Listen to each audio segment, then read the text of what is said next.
apocalypse, Mr. Manheim. Who are you? Your new lord and master. You may call me Darkseid.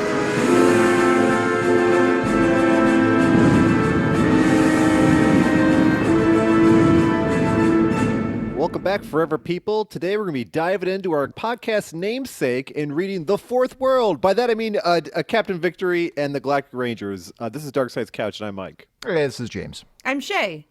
Nothing could be more confusing than that intro for someone who is not deeply steeped in the Kirby lore at this point. I was confusing for me, and I what? The Kirbyverse. The Kirbyverse. Mm-hmm. Yeah, Shay, this is an unofficial sequel to Jack Kirby's Fourth World / New Gods, which is an unofficial sequel to Thor. Yep.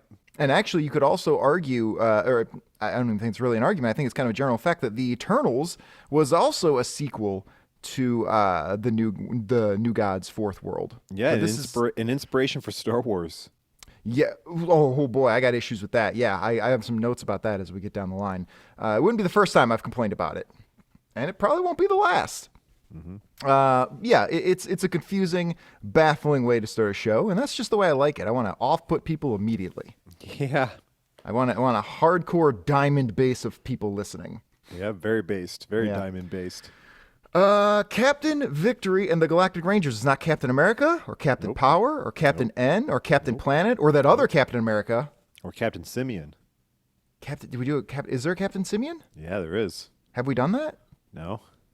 I don't know if there's a comic. There's a cartoon. Oh, yeah? I'm sure there's many, many captains. Those are just the captains that we've actually talked about. Captain Kirk? Yeah. Oh, we have? No, we haven't seen. Yes, we have seen Captain Kirk. We've done one Star Trek. Yeah. Oh, yeah. Well, we did Tech World.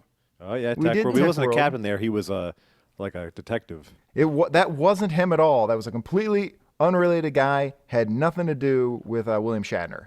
That was that was Captain Kirk in the holodeck. Yeah. You could squeeze that into continuity, into Star Trek continuity. So this came up on the wheel last episode. Miraculously. And apparently there are some wheel truthers out there who think that we're rigging the wheel. Mm-hmm. Yeah, that's not true. I'm not at the very least. No, there's not. I don't have control. In the last episode, if you look at the YouTube version, I actually put up the Detective Comics episode. You'll actually see that I put up the video of the wheel spinning, which still could have been faked, granted. But no. The last two episodes, we've specifically called out something, and then it came up on the wheel. Yeah, because it's alive. God is real.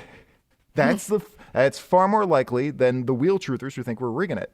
They want the wheel truth. Yeah, right. It's like an American election. Yes. When are we going to stop that steal, by the way? It's coming. Like, we're getting close to the next steal. Like, we're going to get backlogged on steals at this point. He's just gonna run it back. Got to sort this out. God He's damn had a break. He's eating more McDonald's. How is Trump almost 80 years old and all he eats is McDonald's? Has he said he was running for president yet? Yes. He did, sort of, right? But it was also kind of like a rambling work. I think originally he thought his candidates were going to do so well in the midterms that he was going to make a big show of it immediately after the midterms, and then they did so poorly that he kind of just whimpered out the gate. I thought it was like 50-50. No, it was pretty bad. Pretty split. No, it was pretty bad. They called it the red ripple instead of the red wave. So Captain Victory and the Galactic Rangers showed up last episode. Mm-hmm. And because I wished for it really, really hard. You willed it into existence. And this is something that I found out about a while ago. I put it on the wheel. I'm a big Kirby guy, a big Jack Kirby fan. And this was in a period of time where he was mostly doing commercial work and animation. He was working on that kind of stuff. And wasn't really working with comics because, surprise, they don't pay you too well. Yeah, there's no money in comics. Is that still true? I think it's still pretty true because you still have artists who they can't get their work done in time because they're doing too much work because it's the only way to pay the bills. It seems like there's no money in anything anymore. I don't know that there ever really was. Right? I don't think there was ever really much money in who's making anything. money now? Yeah. Doing what? Yeah, I mean... Insider trading seems to be pretty profitable. Comic book podcasting, of course. Yeah, we're making so much money. Lucrative profession. So he went over to the commercial world, but this new company, Pacific Comics, that's what the PC in PC Comics is, they were like, well, we'll give you complete creative control. We'll let you do whatever you want. You can write it, you can edit it, you can do whatever you want, and you'll retain ownership of the characters. So Jack Kirby came back, wrote 13 issues plus a special, and I just read them all last week. I knew you were gonna. I read the entire thing. I wanted to know what the hell was going on, and I don't regret it. I didn't, because I figured like the whole point was to read the wheel books. Right. Yeah, you're supposed to pick the. It's supposed to be like without context. Normally, for the reader. Normally I don't. Normally, if it's issue 815 of fucking Captain America, I'm just gonna read it. So you cheated, is what you're saying. I cheated a little bit. I wanted to know. You're scamming. Well, in Yeah, fairness, Someone stopped the steal. The Dark Side's Couch podcast steal. Yep. No, I wanted to make sure that I picked an issue that really represented what the hell attracted me to this, and there were only a couple that actually did that, because for the first 10 issues of the 13 issues of this, it's not really alluded to. It seems to be its own property, an original property that has nothing to do with anything else. And then there's a haymaker in the last 3 issues of the story. I was reading Tom Brevoort's blog, the former Marvel editor, Tom Brevoort, and he speculated that Kirby intentionally waited until this is actually the 12th issue, but intentionally waited until the 11th issue of the book to start making explicit references to the New Gods, his previous property over to DC that he did not own, because by that point people would have kind of stopped paying attention anyway, and it seems that was true. It's like this is his 5th attempt to get this story out. Or Yeah. alternately, you can just say that it's a bunch of interlocking stories that were Let's published look, over all different right? publishers. So there was the Thor stuff in Marvel. All right, that's Yeah. one. Mm-hmm. Then there's the Fourth World stuff Right. from DC. And then there was it the Eternals next or the Inhumans next? I think Inhumans was earlier. All right, so I don't- Inhumans and then Eternals and then now this. And then now this. But in fairness, you can read them all as interrelated, because they weren't, they're different publishers and different titles, and it's not explicit that they're connected until you really start reading between the lines there. But it's not that he kept redoing the same concept necessarily, except for maybe the Eternals and the Inhumans, which really are basically the same thing. It's the same goddamn thing. But other than that, the argument would be that so Kirby essentially brought on Ragnarok in 1966 with Thor issues 126 and 127, and then the Thor just continued as if nothing had happened. But it happened, and at the end, if you read the ends of those Thor issues, we see sort of a flash forward of like the next world, and it looks a hell of a lot like what the New Gods were going to look like 15 years later, or actually like 5 years later. 5 years. 5 years later. So then I don't know. I'm just. You're right. You were right. I'm like, 1966. oh yeah, I know. He was, he put up with Marvel for a couple more years, then went over to DC, put up with them for a couple of years. Went over to DC, created the Fourth World, or the New Gods, in the early 70s. That ended after a few years. He did go back in the 80s and wrap that story up, but it didn't wrap up what happened to Darkseid or the other characters, and we'll kind of see a little bit of that here. You could, I tell you, here's a little challenge that you could do, James, for the listeners, is you like a could challenge. create a Kirbyverse reading order. Oh my goodness. Like you don't want to do that. Yeah, Well, I I'm not was saying, about I to didn't say I say. don't want to do it. The look of joy on Honestly? his face right now. I bet 'Cause probably no one's done that. I bet someone has. Let's look that up. Look up someone created the Kirbyverse reading order. The thing is, the Kirbyverse is actually something else. Like it's an actual term that was used for, I think, some stuff he was doing in the 80s. How would we word this? Kirby Space Saga Reading Order. That's so vague. I think you're I going to have to do know. it yourself. There's a lot. Well, Gonna have to do it yourself, dude. yeah, I have to get at Yeah. that. I'll have to get at that. Well, so the New Gods were birthed out of the Thor world. And actually, if you look at the early, there's a fight scene in an early issue of one of the Fourth World books, and there's a silhouette character that looks a hell of a lot like Thor in the background, fighting and dying. Oh. Yeah, so that was So he killed Thor? Well, all of the Thor characters died. I love Thor. Yeah, Thor's cool. Thor's but one of my favorite Marvel characters. Well, Kirby's thinking was he would kill Thor and everybody in Thor, or just about everybody, in Ragnarok in Thor, and then have a whole new line of characters. But he knew Marvel was never going to let him do it, so he just snuck it over at DC. I love all the toxic hyper male characters. They're problematic. They're a lot love of problematic dudes. I look up to them. They're my heroes. A lot of very blonde Norse-looking male characters too. In a lot of all his my books. superheroes got to be Conan-like. They all have You to do just like do whatever Conan. they want, get laid without trying. Yeah, they own the world. Big They're muscles. handsome men. So a couple years go by. Kirby goes over to Pacific Comics and starts publishing this Captain Victory and the Galactic Ranger story, which I'm going to admit, it's not the best concept or the most original concept, and his health was failing a little bit at the time. He was also splitting his time between this and I think the commercial stuff at the time. So he didn't have the time, I don't think, or the health to put 100% into this. And I would just do what made me money. I mean, that's the difference between you and Jack King Yeah. Kirby. He just I does don't. what he thinks is best. I for say the that, but I have a industry. ton of hobbies that don't make me any money. Darkseid's couch. Yeah. No, it's doing okay. Are you not getting the checks that are coming to you? No, I'm pretty sure I sent you your cut. I don't believe you. I'll check the logs. You know, that's a funny joke, but I trust you 100%. I would feel awful if I You was would withholding money from never people. betray me. I would never- like not even just in that capacity, but in like any capacity. Well, I just don't want to have to live with it. I don't see you doing it. I don't want to. I can't betray people because it's not because I'm a sterling example of morality. It's because I just don't want to have to live with shame. Yeah. There's enough shame already, and you accumulate that, and it weighs you down. I always thought about that. What would we do if we ever made money? Like, do I even want it? I think you want the money. I want the I money. don't know. I'd like maybe we should just make a fund that just goes back into the show.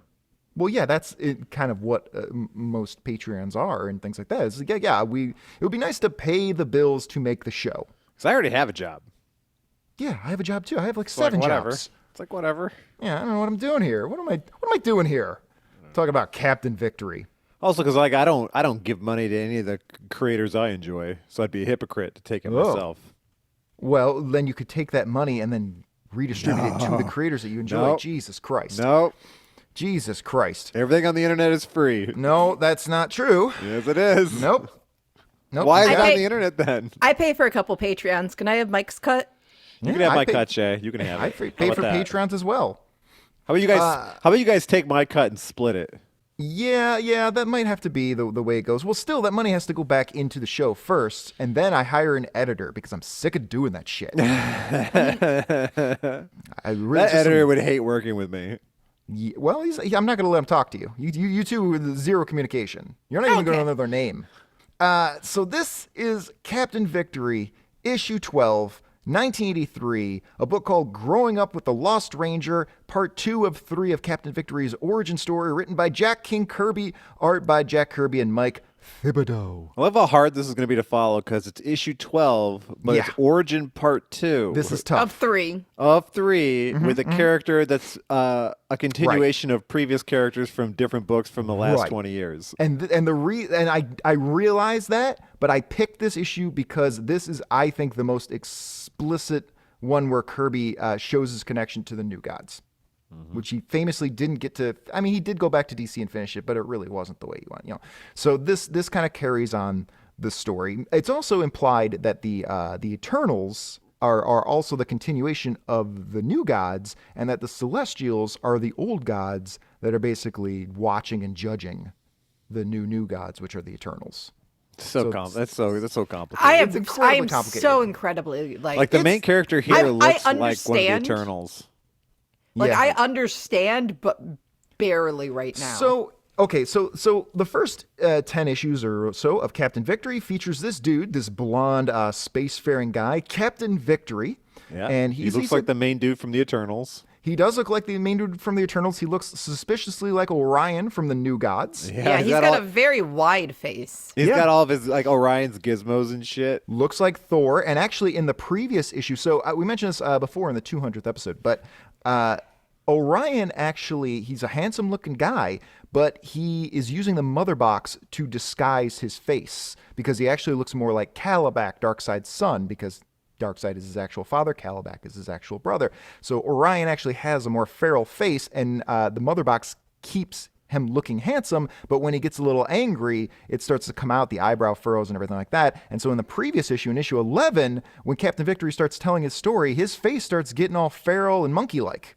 So like, who are the mothers? The mothers of Darkseid? Darkseid's like girlfriends who's giving him all these chicks. Like, he's giving him all these kids. Well, it's just like Zeus. Like, who are all the mothers of Zeus's children? Well, he turned women who like to fuck geese. Yeah, and cows and stuff? And cows and stuff. No, you're Zeus. You're already like the king of the gods. Right. Why do you need to turn into anything else? For fun. You're already the most desirable thing you can be. For fun, dog.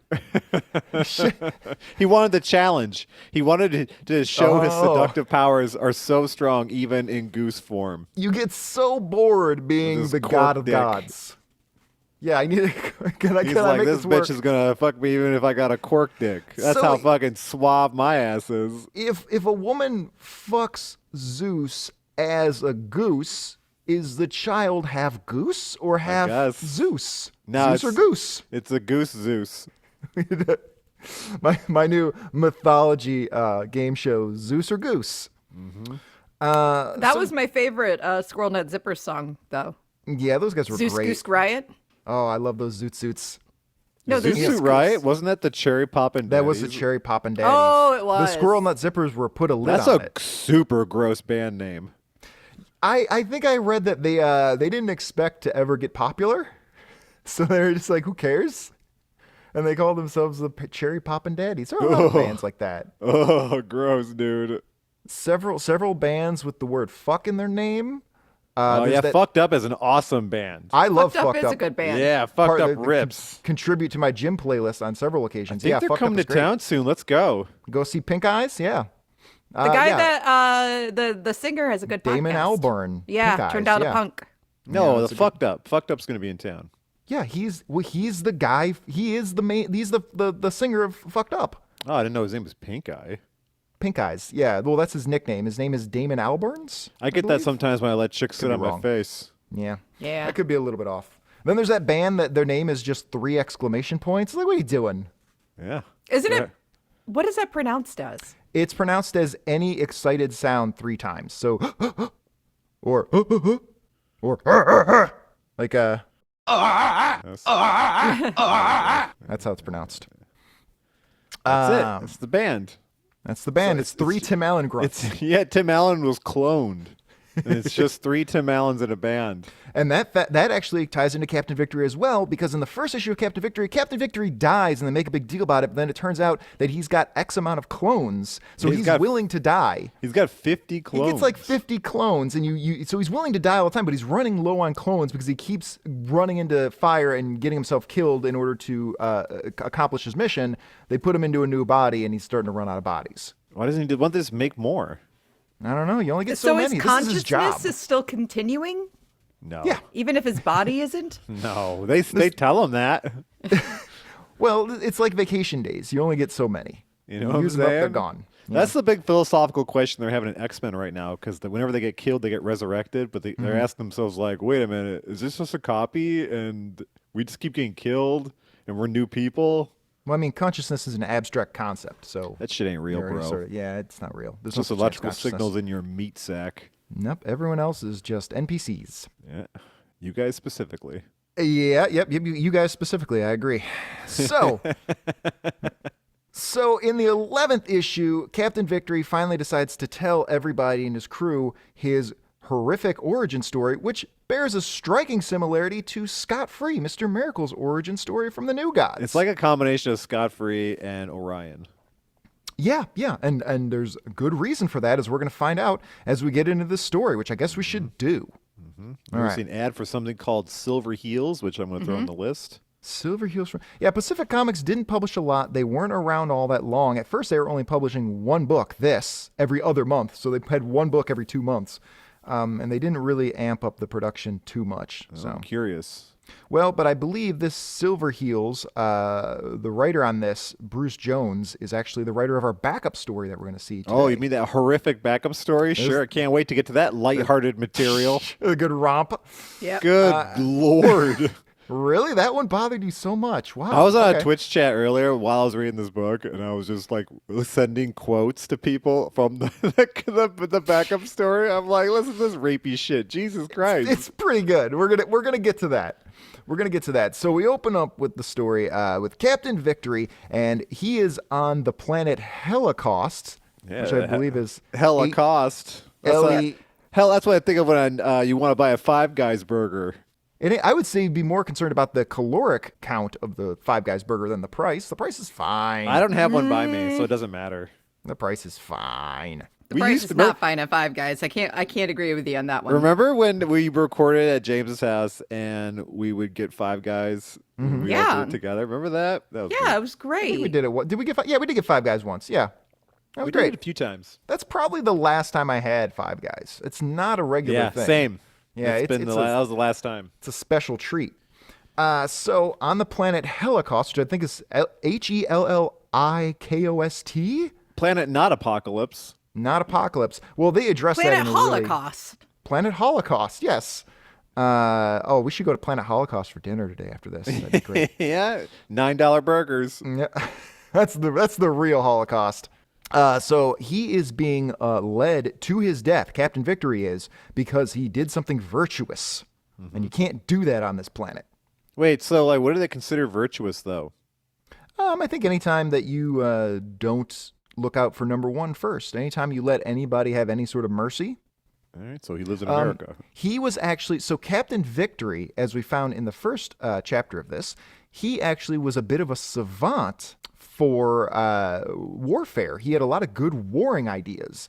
And so he was being promoted, and people were, he had a bright future in the Holocaust army, but it turns out that he was having moral and ethical issues with this. So he made friends with a computer. He made friends with a computer named Turai, and they decided to work together on a little scheme to get back at the Holocaust people and eventually get off of the planet Holocaust. Everyone who during lockdown can relate to that.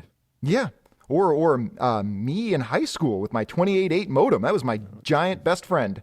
Right? My computer is for sure my best friend. Oh my god. Yeah, yeah. It's brought me so much joy. It asks so little. Hey, James, Yeah. a bacon cheeseburger at Five Guys is $12.59 now. That's And too much money. Plus, you get as many peanuts as you want. I can get like a medium pizza at the really good pizza parlor by my house for $12. I mean, dude, it wasn't $12.50 a couple years ago. No. It's inflation. Everything's more expensive. I go to That's Chipotle. crazy though. It's not that good. It's not that good. It's good. It's not $12 good. I mean, everything's $12. You can't get like a good sized meal for less than $12 now. It feels like everything is $70. It does feel like everything is $70. Yeah. Yes. Whenever I see affordable food, I think there's something wrong. There's something wrong with this. This isn't good. There's something in there that I don't want. Dude, the pizza place by me is Phil's Pizza, and it's affordable, and it's the best pizza I've ever had in my life. Oh, he's gonna be out of business in a week. It's so good. It's like a Chicago institution. Apparently, they've been around forever. Oh, I've never heard of it. That's because you're you're North Side scum. Northsider. Yeah. Let me tell you Hipster about trash. Let me tell you about some hot spaces in Evanston you can check out. There's a place called Space in Evanston. Yes, there is. I saw the Crash Test Dummies there once. The Crash Test Dummies is one of our favorite bands on the show because they wrote a song about Superman, so that makes you connected to the show. The lead singer from the Crash Test Dummies taught pro wrestler Chris Jericho how to play guitar. Wow, Chris Jericho is my favorite guitarist. Yeah. So good on him. So these Holocaust troops, they bring Captain Victory, who's not called Captain Victory yet. I don't even know if he has a name. Yeah, he's just flat face. Yeah, You could tell Jack Kirby is in charge 100% of this book because this is the Kirbyest room. Yes. So they go inside of the giant machine, and there's a lot of double page splashes. And he spends a lot of time just filling rooms up with insane machinery that only Kirby can do. Yeah, right? There's no one to stop him. It's this giant, about 100-foot tall building that is the computer, all right? And this is Turai, his best friend, his computer, and they bring him in, I guess, to say goodbye. I guess I don't know, or at this point, I think maybe they believe that the computer Turai is still on the side of Holocaust. I can imagine like Jack Kirby like drawing Thor comics, and Stanley's just trying to rip the pencil from his hand. Yeah, just hurry it up, true believer. We don't have time for all these splash pages and all this background shit, and all these goo gods and doodads that we don't know what they do. He's like, if you're gonna draw all that shit, make sure to write my name in there as if I had something to do with it. Hide my name in there. Yeah. I mean, it is true that when Kirby writes his own stuff completely unhindered, it's a little, the dialogue's a little clunky. It's a little confusing. It feels like he doesn't care if you follow along or not sometimes. Yeah. And It's like that's me just, telling a joke. Yeah, it's just, yeah, either you're along for the ride or not. Follow along or fuck off. So that's kind of what he does. And it's, you could certainly make a case that that's a negative, but he's just got so much imagination. He's just got so much fire going on that he just can't slow down and make it make sense. Follow us on YouTube or fuck off. Yeah, follow or fuck off. We're doing great on YouTube. YouTube is blowing up. It's going great guns. You want to get in on the ground floor of that. That's right. So they go into his computer, and Captain Victory tells the computer, well, I'm ready. Let's go ahead and do that secret plan that we were working on. And the computer just starts shooting down guards while Captain Victory starts helping take them out. Mm-hmm. You think Captain Victory was having sex with the computer? I mean, it's got enough ports. Like, look at this building. Look So, at this. like, if you're watching, like, porn on your computer and, like, you're masturbating, is that like having a sexual relationship with your computer? Yes. Well, does the other party need to be sentient for you to have a relationship with Is them? your computer sentient is the question. It's got a little brain. It's got a little brain. Well, by that, metric, carrots are sentient too. You know what's fucked up, though? I built my computer, so it's my baby. Yeah, it's your child. It's my child, and I'm using it as a beat-off machine. I'm a monster. Yeah. That's pretty much how all dads are. That's I pretty much deserve to typical, be. I deserve to be executed in the Holocaust. typical fatherly behavior. Like, I made this thing, and I'm just going to make sure that it's just shamed for its entire Midnight existence. philosopher behavior. We brought up the Midnight Philosopher before we started recording. I don't know that anybody remembers that character from about 100 episodes ago, but go find the Midnight Philosopher. He was a great guy. He's a super great guy. He's maybe in a relationship with his niece, but whatever. He's doing But you his didn't best. see his niece, though. His niece was... Yeah, she wore those, that makes it okay. she wore You know those what I'm little saying? checked skirts. She I mean, had come that- on. that- This is uncomfortable. She had that actress who plays Wednesday Addams look. Oh, Jenny Ortega, the Yeah, new she's It girl. cute. Jenna? Cute. Is it Jenna? I don't know. I don't know. I didn't see the show. She's enjoying that pop in time where everybody loves everything she does before society decides they hate her. I don't know. They like that. They still like that other lady who was doing that before her, the girl from Parks and Rec. Christina Ricci? Oh, Audrey Plaza? Who are you Audrey talking about? Plaza. Everyone still loves her. Yeah, she's cool. I'm She was with her. great in my favorite comic book TV show, Legion.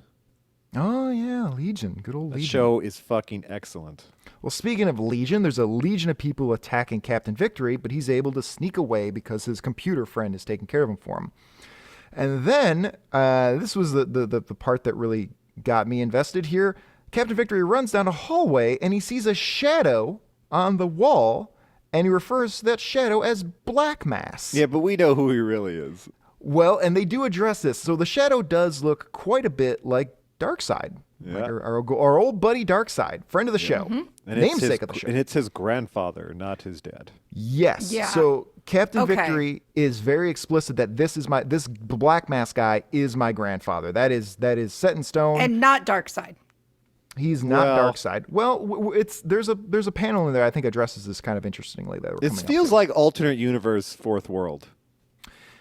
It's arguably an alternate universe, or you could. I mean, there's nothing really saying that it can't be this same universe. There's really nothing saying that this can't be. Well, they have red. different names. But it's addressed in a panel. Why does nobody trust me about the panel? The panel is coming up. The panel's going to explain all of this. So- The panel explains all. I respect the panel. Wait and see. This is all going to make perfect sense. So Captain Victory starts pleading to his grandfather not to do whatever terrible thing he's going to do to him. But again, we're only seeing Black Mask as a shadow. And then Black Mask starts ranting and raving about how you're just like your father, who delighted in tearing up my dreams. Who's his father? Who knows? Who could His father possibly was know? the first guy to jack off to the computer. A real pioneer. Really the Alan Turing of His virtuous space. act was loving the computer jack-off spacemen. in a way only a man can. So Carnally. Shay is very envious of what a man can do with a computer. So I wish my little girl brain could function like that. Yeah. This wasn't Me about... too. You know, you could do though. Both men and women can do this. Is they could like attach some kind of sex device to their computer in I like mean, a there has to USB, be. and like it will like vibrate or move like to the motions of whatever pornography you're watching. Right, and there are vibrators and toys that have like apps that you can physically you control the app, and as you're moving your hand on the app, it's manipulating the device. That's what Captain Victory was doing. Yeah, well, His grandpa walked in on him. his grandpa gifted him the first mother box. he walked through his grandpa, so grandpa's a shadow. Yeah. So yes, so Grandpa is basically a shadow, and Captain Victory calls him out and says, "You're just a voice. You're just a shadow. You used your power to stay alive after something happened, but now you're just a shadow. You don't really have any power." So apparently, the implication here is that in the battle with Orion, Darkseid was reduced to just being a shadow, but he's managed to hold on to his power. I was gonna say, like, I seem to recall, like, Darkseid. This is what happened to him. Yeah, I mean, it wasn't when Kirby returned to the New Gods and finished up his story. Orion didn't actually succeed in destroying Darkseid. I don't believe. Well, they gotta sell the book. Yeah, they did. Yeah, I mean, I don't know that DC was willing to let him kill Darkseid, but I think the implication that Kirby probably meant for is that Orion was able to at least severely weaken Darkseid at that point. So what happened afterwards is he just became a shadow man. He weakened him by hooking him up to Okay. the computer sex machine. Drained him of his That'll life drain force. everybody. Yeah, that'll drain you of everything. I've been there. I mean, look, it's been, how many years has it been? It's been like 1 week since you looked at me. It's been 25. I'm just realizing this now. It's been about 25 years since I had access to internet pornography. That's a long time. pretty A much. quarter of a century of being able to see anything.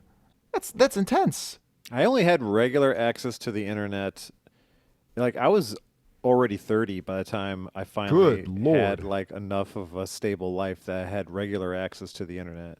Yeah, because your family lived in the 70s. Well, not just that, it's You grew just up in- like in my 20s, like I never really stayed in one place for too long. Like I moved like every 6 months. I always Right. had a different job. Well, it only takes like an hour to get your internet hooked up. Well, I never lived anywhere like where my name's on the thing. Wow. You know? So our I just friends in the wasn't- IRS. Also, that I are wasn't. listening- Also, I just wasn't interested. I just didn't care. I just didn't give a shit. I didn't care about like what was on the internet or MySpace or any of that stuff. Oh, you missed out on all of it. You missed out on the best time, the just thought that wild stuff west was of the lame. internet. No, that was the best time. Homestar Runner, the greatest thing that ever happened to the internet. It's strong bad. Strong, love him to this day. He's my spirit animal. So Captain Victory tells off Black Mask, and he starts to run out, and he finds a machine that the computer Torai has left behind for Captain Victory. Mm-hmm. And apparently it's rigged with some sort of explosion. So Well, it's like a machine that like creates like a little black hole.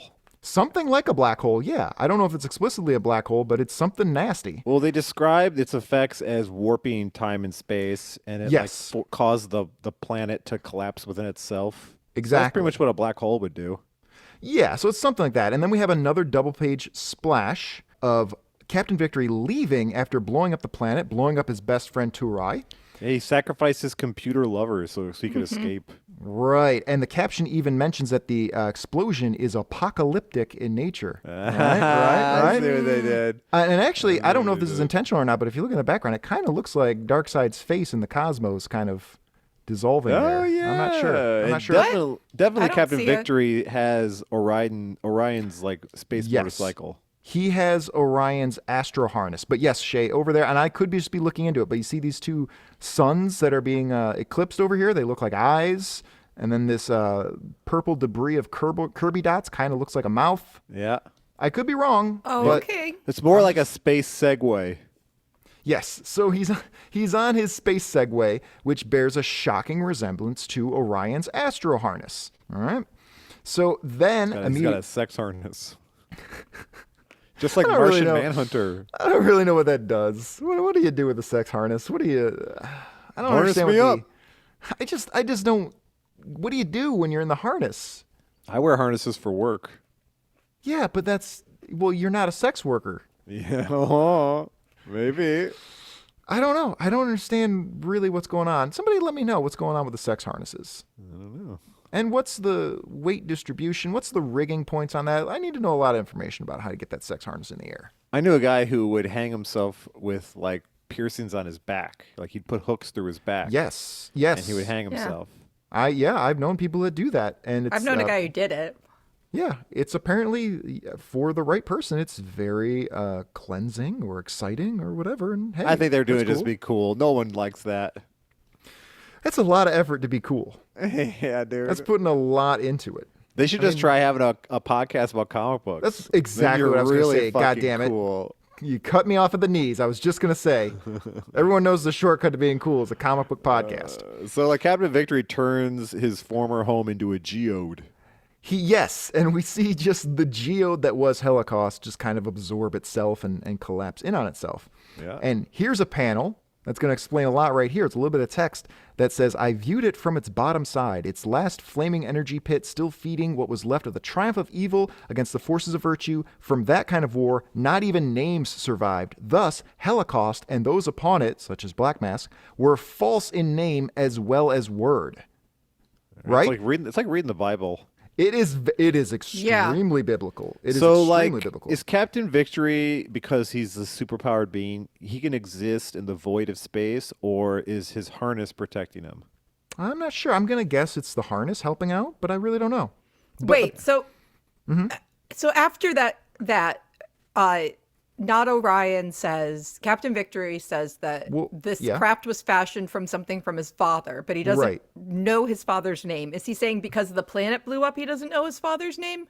I don't know that he ever knew his father. I guess we don't know that for sure if he never knew his father or not. But actually, as I said in this panel here, it suggests that because of the explosion, because of what they've done, it's perhaps even more severe than a black hole. It didn't just destroy the space, it destroyed even the knowledge of what was on there. So even the names that they had, that planet was never called Holocaust. Black Mass was never called Black Mass. Those weren't real names. The real names, Apocalypse and Darkseid, were absorbed by the destruction of the entire planet. So it was such like Captain Victory is Orion's son.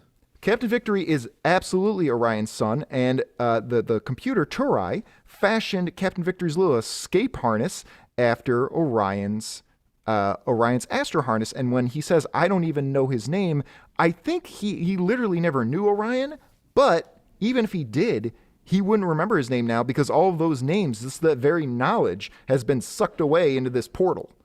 Mm-hmm. So that's how you get away with saying like, oh, the planet was never called Holocaust. Black Mass was never called Black Mass. They were always Apocalypse and always Darkseid, but because of this explosion, those names didn't survive. What a crazy book. It is a crazy book. Still don't get it. It is a great little Kirby-esque, insane way to get away with tying this to the New Gods. So now there's nothing preventing you from saying this is a literal direct sequel to the New Gods. The names changed because of this explosion, but it's the same thing. Great. I like it. I like it too. I don't like things easy to comprehend, and I don't want to be spoon-fed information. I don't want to be spoon-fed necessarily, but I'd like some sort of context. I had nothing. I like crazy like alternate universe stuff. I like that stuff. But it's not alternate universe. It's the same universe. It was just the names were changed. The names were changed because of an explosion. You know what I mean? I like things like that. Shay, what I would say to you about that is that so one of my favorite authors, Sorry, okay. I just a quick preface before you try to help me. I don't understand anything that happens after this either. Mansplain to you. It's not like I suddenly get it after this. Well, I'm not going to be able to give it to you. I'm not going to be able to give you just a complete explanation. What I'm saying is you know, one of my favorite authors is Thomas Pynchon. I do. Or I like James Joyce. I like a lot of these complex authors. They do not make a lot of sense when you read their first book. But when you read their second book, their third book, or their fourth book, the more you expose yourself to particular authors who have very specific styles, they kind of like teach you how to read them as you're reading them. So I can read a Thomas Pynchon book now, and I'm not going to pretend I completely get it, but I will read it a lot easier than I would have 10 years ago when I read my first Thomas Pynchon book. It's not because the books are getting easier. It's not because I'm getting smarter. It's because I have learned what their tropes are and the way that they frame ideas. And so when I read this, I've already read 1,000 Jack Kirby comic books. And so I kind of know a little bit of his rhythm. I mean, I'm not going to pretend I completely get it either, but I kind of know a little bit of his rhythm, and that's the reason I can kind of follow along. If this was the first Jack Kirby book I ever read, then yeah, it's not going to make any kind of goddamn sense. That's Grant why Morrison, same thing. That's why you're the perfect person to create the Kirbyverse timeline for Yeah, us I got to to keep read that later going. on. I expect you to do this, by the way, because It's honestly- I will read them. Right. I will read them Well, in order.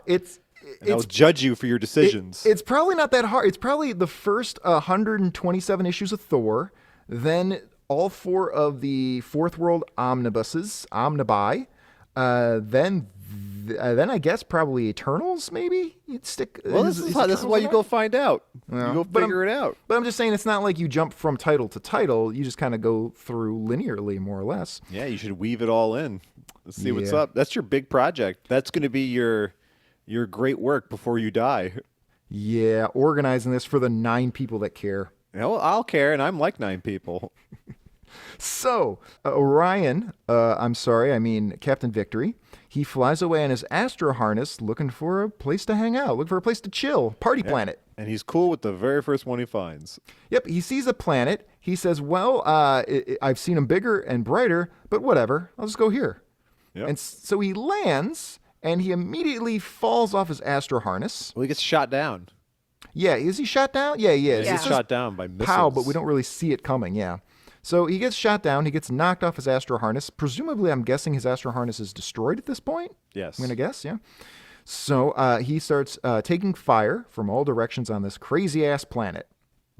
And then he looks up and he sees a couple goofy aliens with squid heads. They're I don't know pretty how to cool describe looking these. aliens. They're like how would we describe? They're like dogs that are also porcupines. Yeah, they have Sonic the Hedgehog head. Yeah. Yeah. And they sound like... No, they're voiced by like they're voiced by like Bill Hader and doing that. like the guy that did the voice of Sonic. Sonic the Hedgehog head would be too intense. You know how fast he's going to go? He's going to want to get you off and he's going to want to move on. Sonic the Hedgehog head? Oh, okay. I see what's going on. That's gross. That's gross. Let's see if I got anything for that. I don't think I do.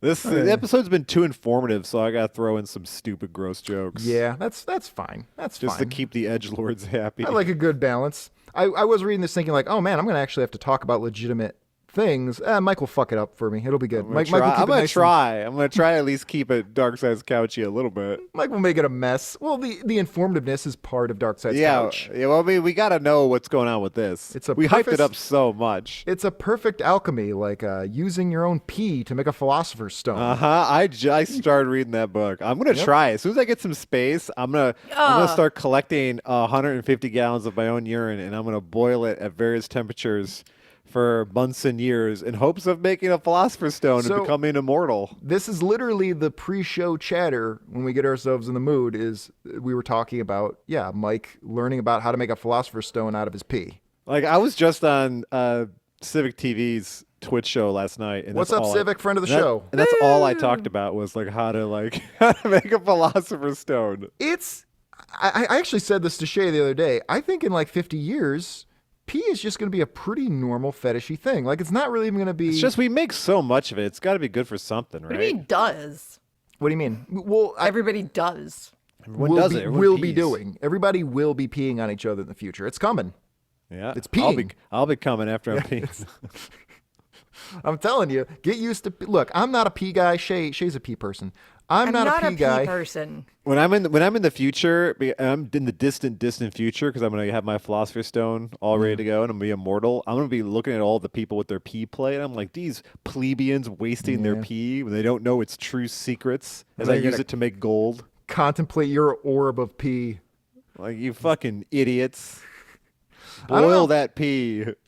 I'm gonna have to get acclimated to eating bugs and getting peed on, because that's just what people are going to be into in a couple decades. I put the link to the archive of the Book of Aquarius on Twitter, so everyone can go look it up and read it, and hit me up about your progress, and let's just figure this out together. Right. Send us your own pictures of your pee philosopher stones. I'm going to guess right now that the book, it's 150 pages, and it's just a prank to get people to stink up their homes by boiling their urine. Get that ammonia smell. That's not gonna come out. But Okay, but if it does work, it would have been worth it. And if it doesn't work, it doesn't matter anyway because all the pee was basically free anyway. Yeah, what else were you going to do with that pee? Right. You might as well at least try. Like, it's not like you invested it in a scam cryptocurrency.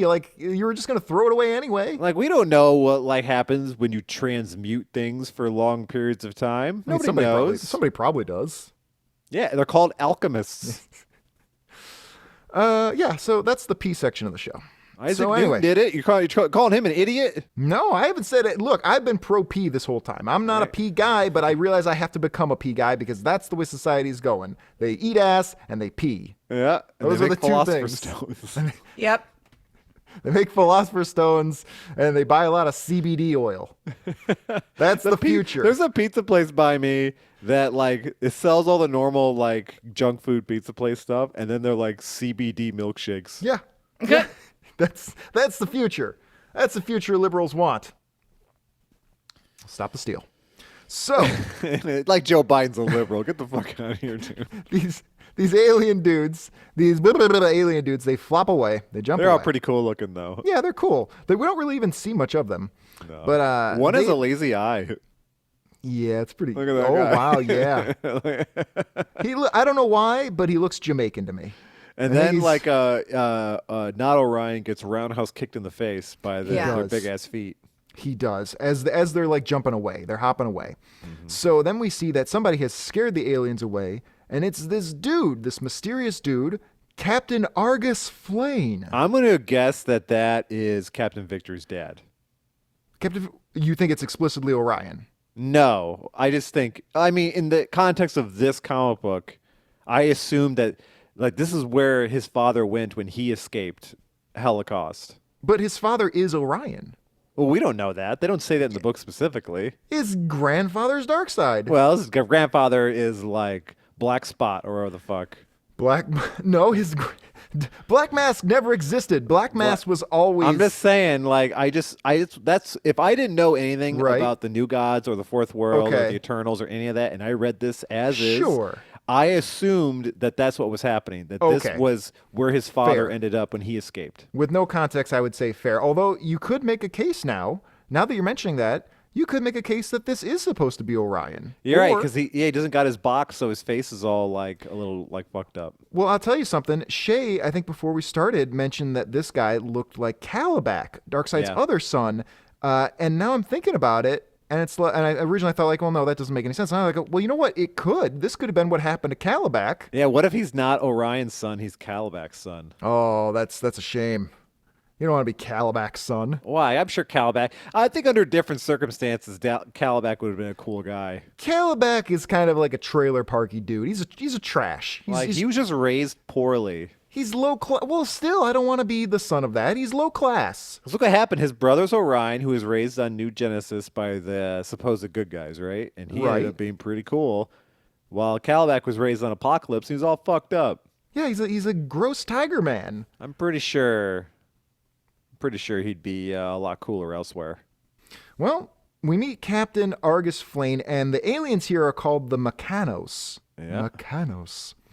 And Argus Flane rescues Captain Victory. Captain, whatever this guy's name, his design is fucking great. So yeah, he's got a little bit of Cable in him, and this is pre-Cable. Oh, I love Cable. That's probably why. Yeah, he's got a little bit of Cable in him. So he's got, of course, got to have the eye patch. Mm-hmm. You got to have the eye patch. He's got the gray hair, but he's also got the gray beard that kind of merges with it. Mm-hmm. No mustache though. He went no mustache. Right, bold choice. He kind of looks like Highfather a little bit. I wonder if he's Highfather. Oh yeah, he could be Highfather. Yeah, he could be. This guy's somebody. I'm gonna guess this is Orion. It could absolutely be Orion because they do make a point. It kind of brushes it aside when Captain Victory goes, yeah, I don't even know my dad's name. Well, off to an adventure. And then this dude shows up. I could believe that. It's the closest planet from where he was living. Yeah, he went to the first place. So it makes sense that's where his dad would crash land too when he escaped. It just makes sense. I could absolutely see this. I think those are top 3 contenders. It's Highfather, Orion, or Calabac. Let's just assume I'm right. Sure. So Lieutenant Flane has rescued Captain Victory. And he starts explaining to him what's going on. This whole planet is bombed out and destroyed. Dude, it's like Jack Kirby originally named him Captain Flame, and his wife was like, "That's dumb." That's fucking stupid. He's like, "Well, fine. I'll just change it a little bit." He's yelling down. He's yelling downstairs.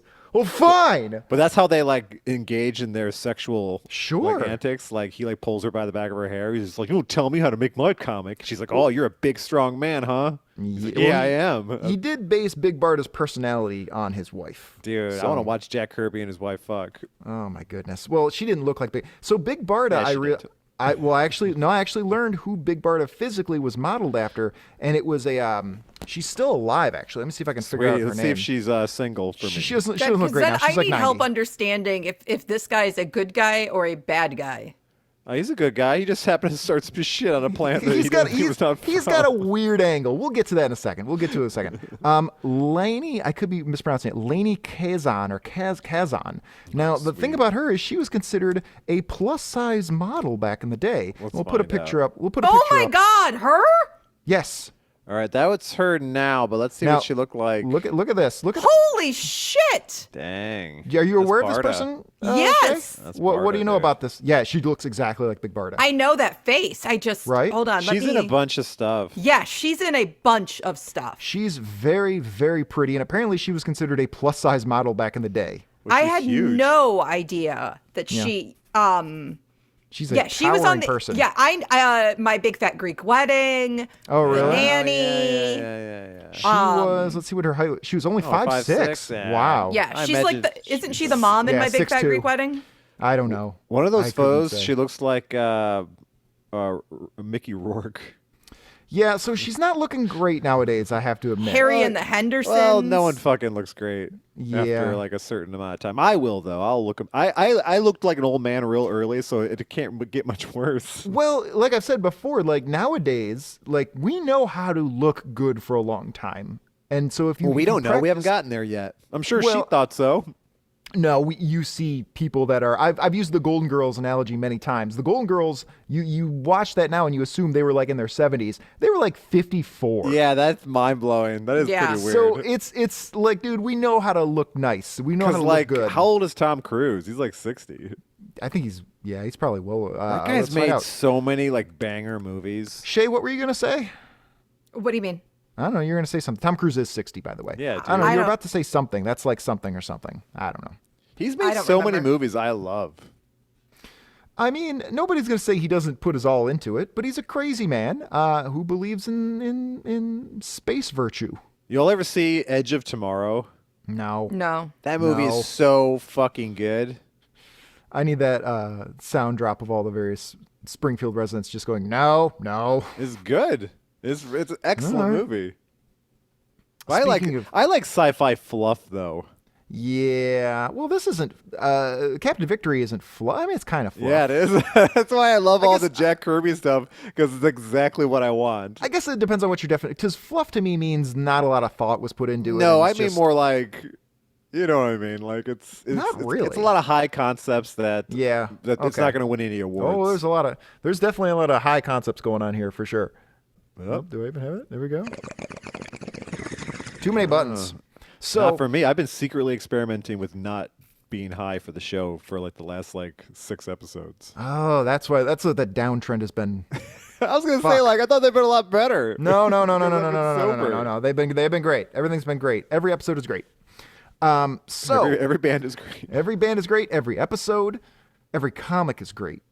I've yet to see a bad piece of art in my life. I'd say like the majority of the comics we've done have been better than worse. Right. And I mean, look, it's an accomplishment to make anything. And I don't like, and as I get older, I don't want to criticize people's work that much. I don't. It's impressive. And it's impressive that you did anything.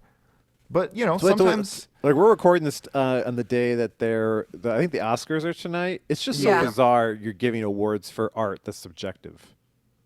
Like I would yeah. give every award to the Everything Everywhere All at Once. Yeah, that was a great movie. Most that's- awarded movie ever now. I would, really? yeah, I would give it all the Oscars as well for all the categories. That was That's- the best movie. That's the rare movie that made more money the longer it was in theaters. So theaters and theaters don't really see any money unless a movie is good enough to stick around for a while, studios make all their money in the first couple weeks of a theatrical run of a movie. After that, they don't care if it drops off. They don't care if it's shit like Ant-Man. They don't care if it's shit and it drops off. They already got their pop. But it takes a few weeks before the theater actually starts to get a bigger share of the return. So the theaters want the movies to be good for a long time and have people keep coming back. Everything Everywhere All at Once was one of the few movies that started making more money the longer it was in theaters because everybody told everybody to go see it. And so theaters actually made money. Everybody made money on that thing. That was the last movie I saw in theaters. It was a really good movie. And I never go to the movies. Yeah, it was a really enjoyable movie. I should watch that the last again. time I went to the movies before Everything Everywhere All at Once was me and James went and saw Birdman. We saw Birdman. We went on a little spat of seeing a bunch of weird movies I wanted to see. We saw Interstellar. We saw Birdman. We saw Inherent Vice. Yeah, we went and saw. Thomas Pynchon. Right. Yeah, speaking of Thomas Pynchon, we saw Inherent Vice. It was great. That was great too. Fucking the Interstellar. I liked that. I love Interstellar. Shay got me a movie. Shay got me a little Interstellar diorama that I have on the bookshelf. It right now. I don't know why. I thought you were gonna say diarrhea. I don't know why the phrase interstellar diarrhea is very funny to me. That's a Weird Al parody. Yep. All right. I want to continue down that path, but I don't think it's wise. Nah, so we can just let's go to this. So this planet that Captain Victory has landed on, it's bombed out, it's depleted, it's a destroyed planet, and Captain Victory is wondering what happened here. Mm-hmm. And Lieutenant Flange... So Captain Flange, excuse me. How fucking dare you? There's actually a reason. Well, the reason I keep calling him Lieutenant Flange is because his motivation is shockingly similar to Lieutenant Dan from Forrest Gump. Is it Flange or Flane? Flane. F-L-A-N-E. Like flan with an E. Okay. Yeah. So Flane starts explaining what's going on, and he says, "Oh, we're having a great time on this planet. We're getting along just well, just swimmingly. It's just ducky out here on this planet." Flane sounds like Wayne and Garth have a boner for a girl. Wayne and Garth. You're making like a Wayne's World reference. Oh, instead of Schwing, they go like tell me about Flane. Wayne's World. When I finally found out what Schwing meant, like that took a boners. But I mean, why that sound? That is the sound of a sword being pulled out of its sheath. Oh, okay. That's what that's supposed to be. All right. Neither of those guys have big enough dicks probably to warrant that. Probably. Well, Michael Myers is Canadian, and they're not known for swinging a lot of mass. I don't know. Dana Carvey seems slightly humble enough to have a big dick. I doubt it. A little bit of humility definitely. I doubt it. Suggests that you got some serious. No, Dana Carvey is basically his boy's body. He's an old man with a little boy's body. You never know who might be packing. Let's look up if Dana Carvey has a big dick. Sure, let's see. Dana Carvey dick size. Penis. I'm going to say penis size. Keep it medical. Keep it classy for Google. Clinical, yeah. Let's see here. Dana Carvey. Unfortunate genius of Dana Carvey. Flesh-colored car shaped like a penis. Incredibly, the ambiguously gay duo, of course. Okay, let's look. Does Dana Carvey have a large penis? Okay.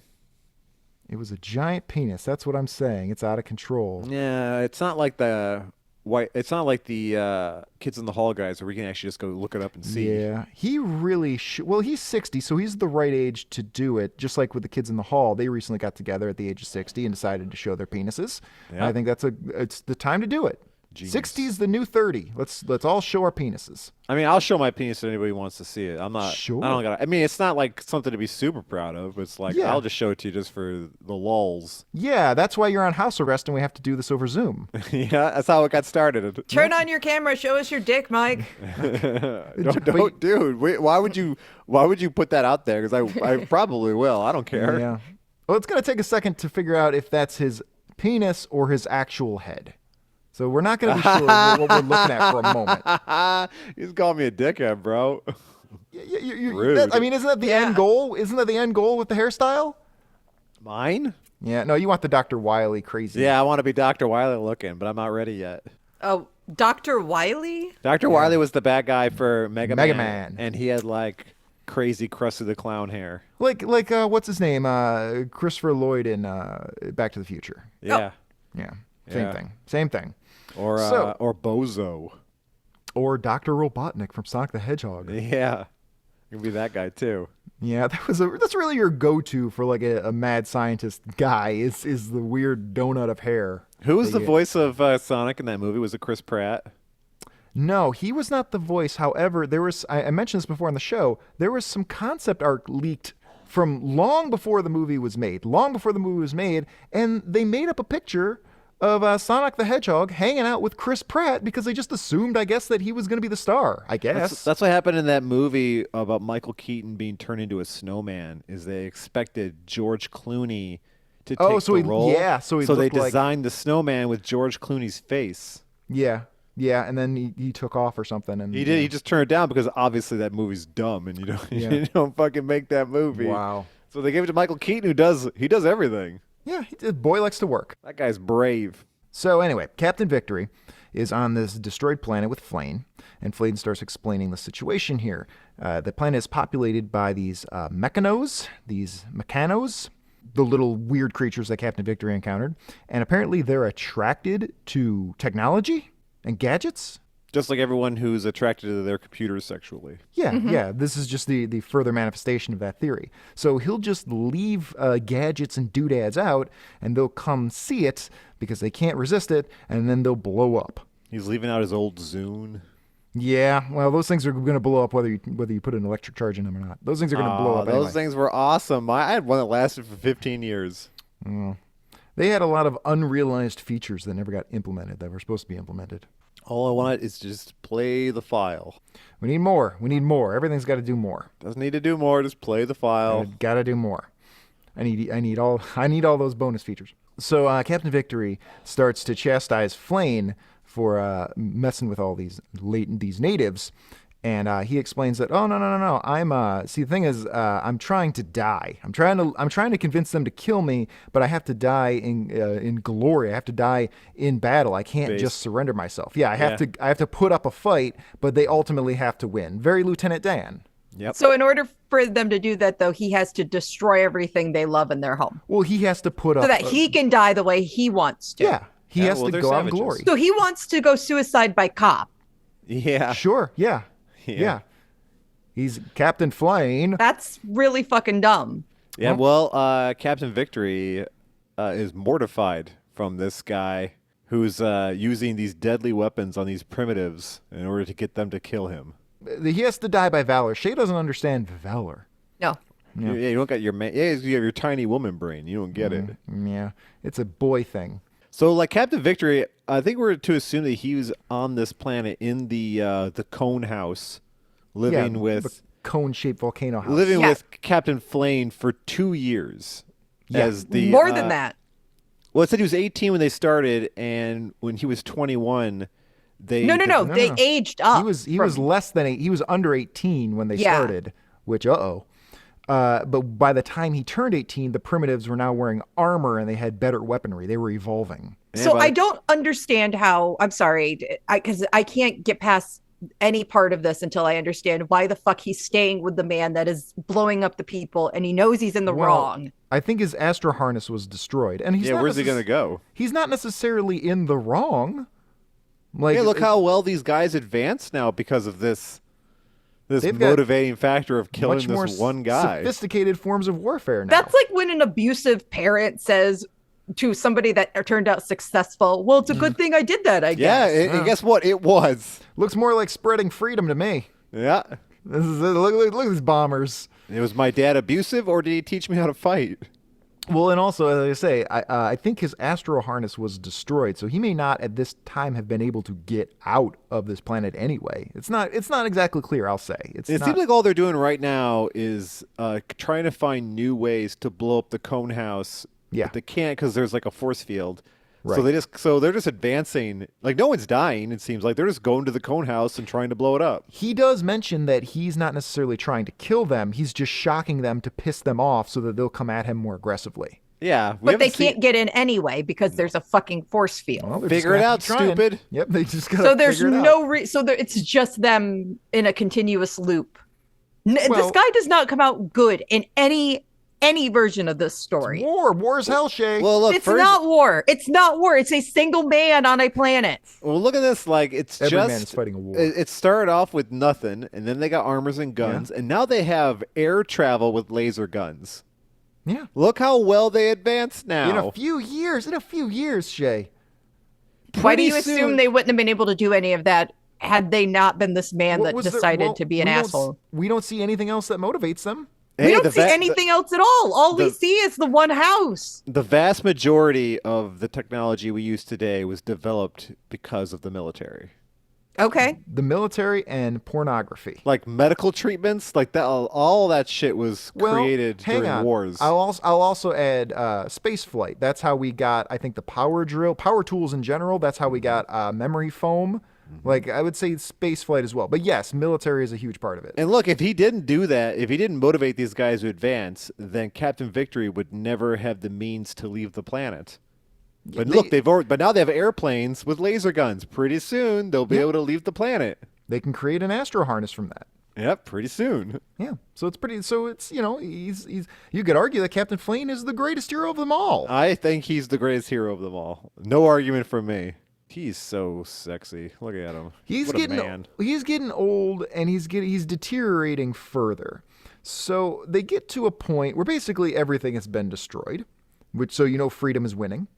And so Flane gives Captain Victory his old Ranger uniform. Says, hey, I guess he was in the Galactic Rangers. So he gives him his old Ranger uniform and says, all right, well, here's the deal. You go find Ranger Center. You join the Ranger Corps. Keep my legacy alive that way. And I'll wrap up this whole war thing and let him kill me. Sounds good, right?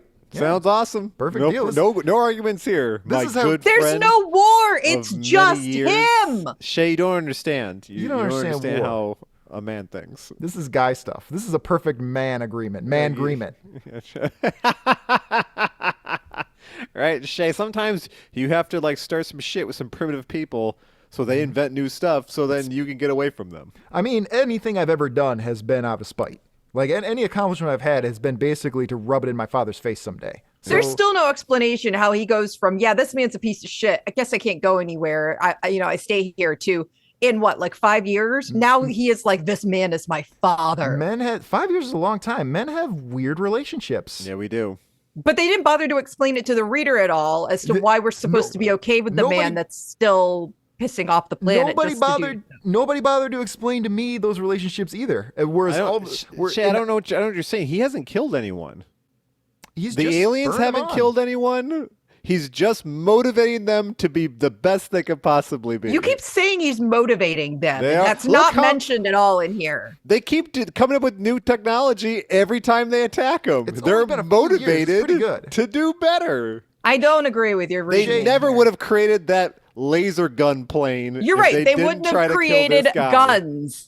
Maybe that's the issue I'm having here. You're right. They wouldn't have created the guns. They would have created other stuff. They had to women's spread freedom. Sentimentality. I will say, in high school, there were people that my friend group hated. They were our enemies. And then someday something would just change, and suddenly they were part of the friend group, and there was no explanation, and we just all had to accept it and move on. It was weird. Being a man is weird. It is weird and awful. And then so Flane tells him, they'll give you 50 clones. You're gonna have a good 50 clone deal going on. He's like, 50 clones? Well, by God, I want in on that. He goes, I know you do. So he says, demand a code name. Come up with your code name and demand it in my honor. And he says, Captain Victory. That's gonna be my name. I shall demand it. God, these guys are great men. Was that his code name?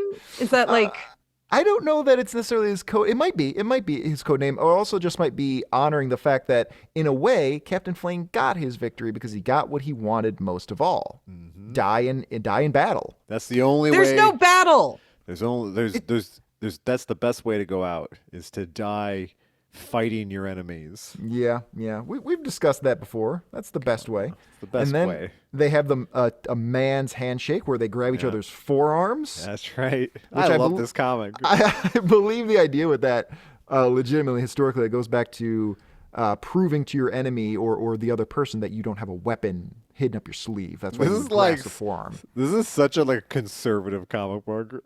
Like Jack like Kirby was not warfare is conservative. how to like better yourself and others around you. In Man fairness, handshakes, joining the police force. Whoa. Yeah, okay, fair enough. But Jack Kirby was not let's not paint him as a conservative guy. Jack Kirby was a fairly liberal guy. Or at least, I'm not a conservative guy, but I agree with all the virtues of this comic book. I will say, maybe I shouldn't say whether he was conservative or liberal, but I will say that when he came back from the war, he sided a lot with the hippies. Like he came back and said like, yeah, these kids are onto something. Maybe we should stop blowing each other up.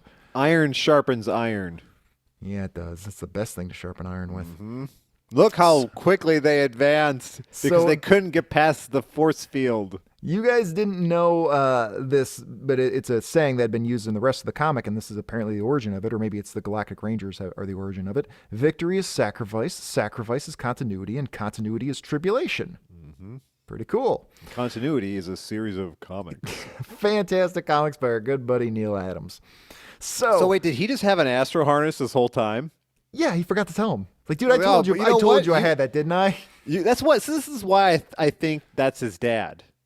Is because he had he had the real design one. Was based off of his father's astro harness, and this guy has one.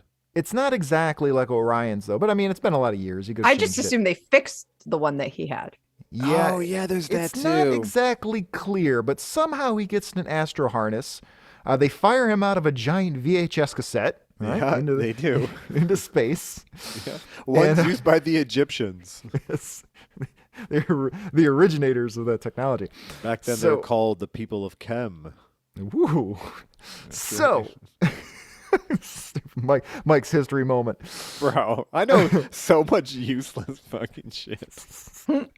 But the thing is, it's not inherently useless. It's just it's useless in the life that you have chosen. Like, let me tell you all about the lessons of Thoth. You could have went and been like a college professor. And the jade tablet. Like, it's just there's like all this like archaeological shit that talks about a guy named Thoth who was like an Atlantean wizard that founded Egypt.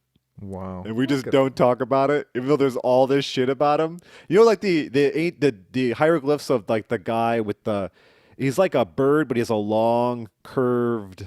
Yeah, it's not beak. Anubis. So that's Thoth, and Thoth wasn't a god. Thoth was a guy who was granted immortality by being based. Oh, cool. Well, you know what? That is the best way to live on. Mm-hmm. Like, if you want people to remember you after your death, do some based shit. Yeah, building the pyramids, that'll do it. Yeah. You came up with an entire structure. Like a style of structure. Fuck yeah, dude. Thoth is great. Yeah. Good guy. Good man. So, Lieutenant Dan here, he decides that he's just going to turn off the force field, and he's going to let the Mechanos come on in and do what they will with his hot, tight old man body. Yeah, right? Now, this is the way to go. He's sitting in his hammock. In his sex harness. Right? He's in his hammock, and he's just sitting in front of the door with his pistol. He's like, all right, come and get me. Lined up to his one good eye. Yeah. It's just like, if this was his plan all along, why did he wait so long to turn the force field on? Maybe he just wanted to wait until their society was now motivated and strong enough. He could have been making them strong. He may have wanted to make sure that his name carried on, so he was waiting for an heir to show up. It also could have been that he had to turn off the force field. He had no more defenses. He had to put up as much of a defense as he possibly could and only die when he could no longer fight back. Do you think he knew that Captain Victory was his son, and he just didn't tell him? I wonder. Because he trained him pretty much to be him. Yeah. But you got to wonder when like the first living creature, non-native living creature lands on the planet you've been fighting on for decades, and it's your son. Yeah, it's your son. What was the closest planet? Yeah. Wouldn't they be fucked up from, causing a black hole to form in the center of a world? He got far enough away. I wonder if he told him that he killed his dad then. Well, he's like, fuck that dude. Again, it wasn't necessarily a black hole. Whatever it was strong enough to wipe the very knowledge off of existence. The knowledge of that place. That would be a black hole. Maybe. We don't know what's going on in black holes. That would be a black hole. I don't know what they're doing out there. So the Mechanos come in and they probably kill Lieutenant Flane. Mechanos sounds like the cereal they eat on Hellpocalypse. Hellpocalypse. Yeah. They just love mechanical things. It's just a bowl of like nuts and bolts. He died sitting in his hammock, and they're just staring at him. They're like, "Why did we like fight this guy so much?" Now, it is not confirmed that he dies. Like they do leave it open that maybe he survived. He's got bullet holes in the back of the hammock. I'm not saying it, but I'm just saying we don't see him die, and then we come back to present day with Captain Victory, and he's sitting there thinking, yeah, sometimes I wonder maybe he did survive. Well, he left before they burst in. Yeah, so he didn't actually see it. So he didn't see it, but we did. Had this gone... No, we don't. We see them coming in and shooting him, but we don't see him dead. The gun drops to the ground. It's not looking good. The bullet holes in the back of the hammock. It's not looking good. He's fucking dead. Through him. Yeah, he's dead, bro. Listen, in your timeline of all the Kirbyverse books, is this series the end? I think it's either this or it's... No, if you were to put him in chronologically, yeah, I would say this is the end. Because, like I said, he does go back and finish up the New Gods, but chronologically, that would take place before this. So I'd say, yeah, you got something there. I would also note that this concept has been rebooted a couple times for a couple of different companies. Maybe IDW or Boom, one of them. No, we're only going by the Jack Kirby one. Jack Kirby, yeah, that's fair. But I'm just saying they have. This is Orion's grandson. They did eventually give Black Mass an actual like body that we could look at and compare him to Darkseid. Did it have a lot of mass? It was okay. Did he have a lot of gains? Let me see what do we got here. Let's look at muscly Black Mass comics. Let's see if we can find him. This is what they lame. I mean, that is cool. It's all right, but it's not. It doesn't live up to the expectations. Yeah. Like, if that's how he looked before he was destroyed, like, that was cool. Yeah. It's just I like the face. Yeah. I like that he has, like, a power plant on his back. He's got a power plant on his back. He's kind of got something similar to an Omega on his face. So it's not that it's bad, but it's like sometimes... whatever's in the shadow, like it's never going to live up to your expectations. Maybe we should be Black Mass's couch to avoid being sued. I've certainly thought of that. Yeah, I bet these guys will care a lot less. Yeah, nobody. Well, but then again, Warner Brothers doesn't care. Well, you can't own the term dark side. We just have to be very careful about how we spell it and how we put it forward. Yeah, I don't know. Anyway, so then Captain Victory's story ends. He's like, look at my pink pants.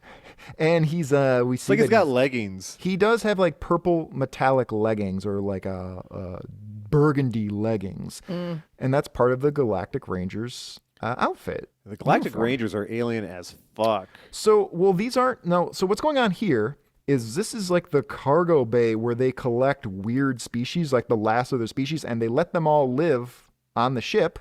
They're allowed to be there, but they're kind of just like locked away. They're just these losers that are in the brig. That are, they're free. They're not prisoners, but they're just space weirdos that they've collected, and Captain Victory has decided to give them a little story time. Well, they listened to Captain Victory's story, and they call it The Legend of the Ultimates, and the Ultimates are the so-called gods. Yes. That is, I believe that is actually referenced in the New Gods as well, in the Fourth World. They use the phrase the Ultimates, and he's an Ultimate, which is essentially a new god. And there you go.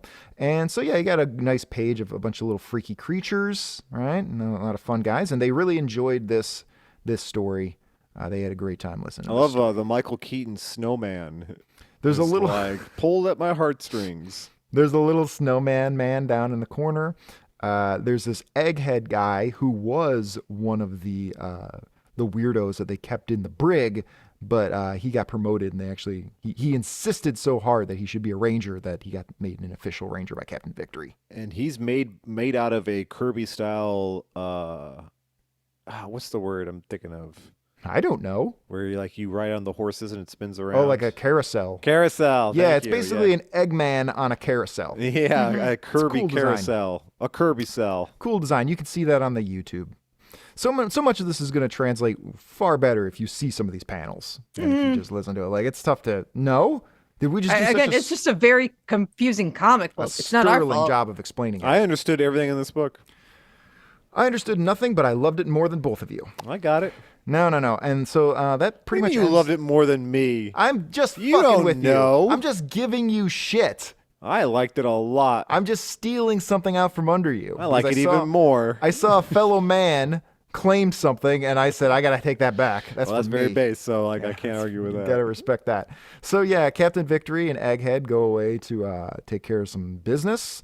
And, we see that the rest of the brig is taunting him because they think he's made himself his teacher's pet, as it were. And that's how that story ends. And they're blowing on their space trumpets at him, making They have fart space. sounds. They have space trumpets for noses, and they make hilarious sounds. It's great. I really like the artwork on that. I liked all the creature designs. I don't think it's the best thing he ever did, but it's pretty cool. And the more I think about the New Gods connection, the more I like it. Yeah, I'm looking forward to your list. Yep, that's coming out very, very soon, I promise. I'll give you a year. I'll give you 1 year to come up with it. Oh, yeah, you will definitely have forgotten by then, so that's great. No, yeah, sure, oh, absolutely. no. I'm going to write it down on my hand. Which you do not wash because it's your jerk-off hand. Yeah. Keep it pure. I keep that shit spiny. Yeah. Then we got a backup story called An Eye for an Eye, A-Y-E, written by Bruce Jones, art by Kent Williams. I think those are how the credits break down, but it's Bruce Jones and Kent Williams. Pretty much. This is different. This is a pirate story, and it's done in a very romantic art style. It's not hyper stylized like Kirby. It's like that sort of sketchy. Yeah. What's his name? Mark Texteros from Marvel in the 90s, who did all those Wolverine and Ghost Rider comics.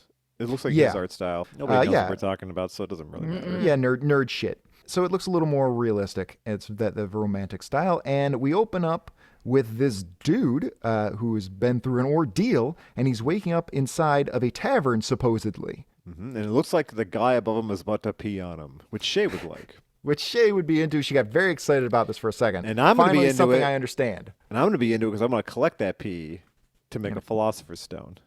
See, this is something the two of you can really bond over. This is a nice project for the two of you. Shay, huh? You want to make a Philosopher's Stone? We can live forever. You can live forever. Shay just doesn't want to give up her pee. Do you not want to live forever? I don't want to smell boiling pee. Well, that's part of it. You have to earn it. Do you want to live forever, Shay? I get the feeling you don't. Not really. Yeah, you want to wrap What if you're young and strong and smart forever? But everybody I love won't be.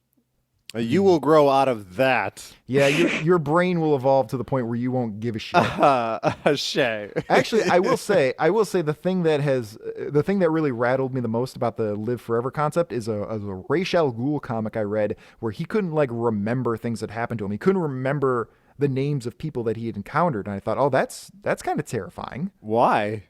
Because it just I don't remember things that happened a couple years ago. Who cares? I don't Shay, know. you'll find new people to love. You will find new sexy people. Okay, there will be better people down the road. Don't you worry. Oh, they're just going to get better and better. They're going to look great in their 90s. Right. People are going to You're look going to look even better fantastic. because you're just not going to tell them about the Philosopher's Stone. Yeah, don't let them know about the Philosopher's Stone. Am I going to smell like pee? No, yeah. bro. But everyone's going to smell like pee. That's Maybe. what everyone's going to be into. That's what everyone's going to be into, so you're ahead of the curve. I'm unsure of... I haven't finished the book. Like, do you wear the stone? No, you eat it. You eat the pee? Yeah. I'm out. Pee. Well, it's not pee anymore. It's transmuted. Yes.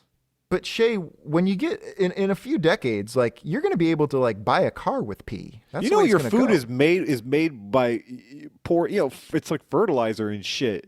Mm-hmm. You know, food is shit. Everything is shit. You know, get over it.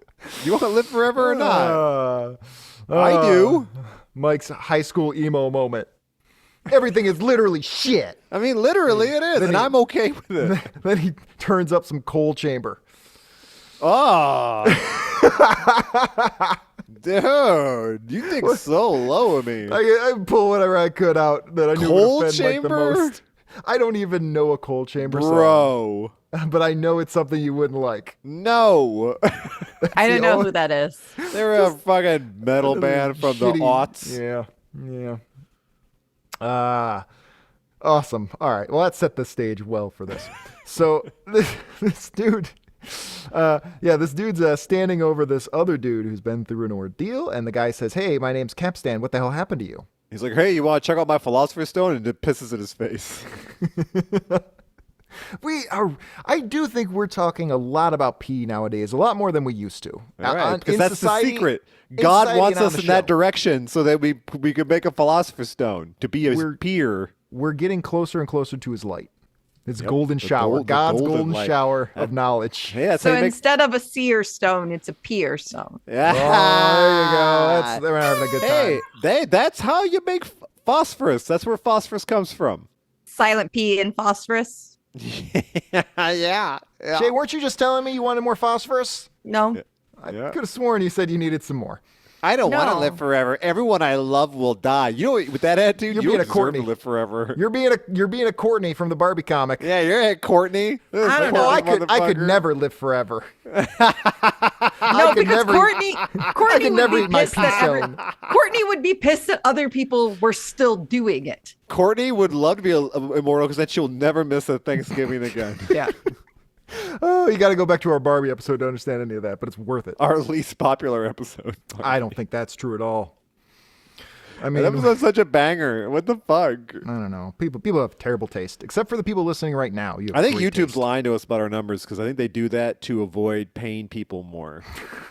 Because they pay you based off of that from advertising. That's why they find new reasons to demonetize people, even if you don't break any of the rules. They just do it so they keep the money. Well, and everybody uses a goddamn ad blocker. So if you make content on YouTube, even if a lot of people are seeing it, you ain't getting any money. Thanks a lot, people with ad blockers. Yeah, thanks a fucking hell of a lot. Ad blocker, incognito mode, VPN. I fucking hate people on the internet. So I'm not going to financially support any of the content creators I like, and I'm not willing to watch an ad, but I do want infinite content all the time, and it better be streaming in 4K. Don't you use an ad blocker?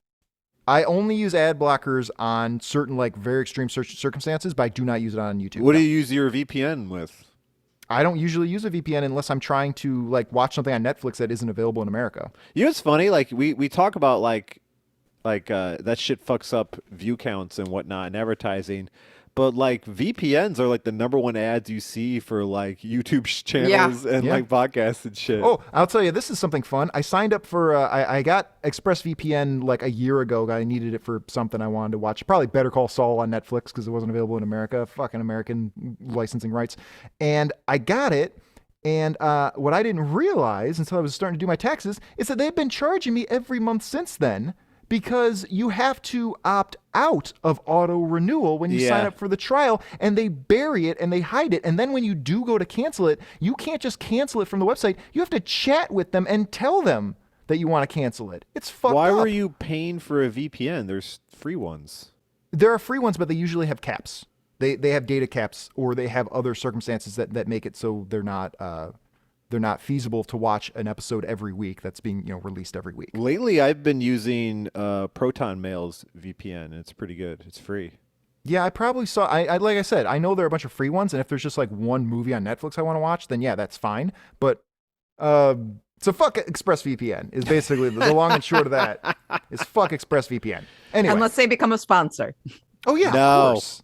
No. After what you just told me, James, I'll veto that sponsor. No, we're not doing that. If they're criminals like that and they rip people off, I don't want their money. I wouldn't. Yeah, I know. I'm not saying I actually would. No, we have to sell freemium games that get people addicted and claim that it's free, and then we offer them free battle armor upgrades. Yeah, Raid Shadow Legends. Let's get that money. Fuck that shit.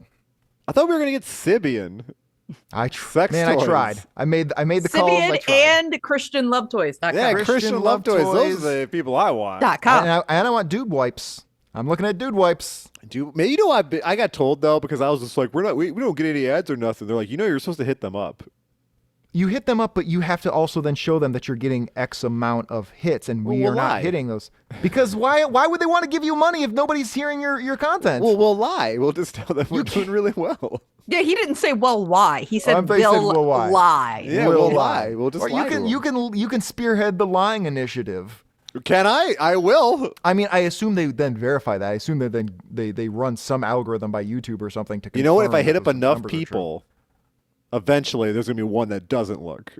Sure. If you want to hit up enough people. I will say one thing that I do find is kind of fun is certain of these companies that advertise on 1,000 podcasts. There's periodically there's a company that whatever Lisa Mattress or whatever, and they advertise on every podcast, and there's no way they can listen to every podcast, and the podcasters know that, so they get the contract, and then they do the live read but they shit on the product, kind of. Like there are definitely podcasts I've listened to where they will shit on the product because they know that nobody from Lisa Mattress or whatever is actually gonna listen. They can't. There's 1,000 other podcasts that they're advertising on, and so that usually ends up blowing up eventually. But still, they made a little bit of Skrilla in the meantime. A little bit of Skrilla. A little bit of that Skrilla. So anyway, this dude Capstan, he starts comforting this dude, this other guy, this pirate guy, this rapist. And he says so wait, it seems to me like you're a pirate, that you came over on Black Varley's galleon, and he goes, yeah, I was a pirate, but not by choice. Yeah, but then he tells a story about why he's choosing to be a pirate. Then why he's choosing to be a rapist. Yes, then he does commit. That's part of being a pirate. Let's say sexual assault, maybe. No, we're gonna say a rapist. All right. Yeah. It's not subtle. It's pretty bad.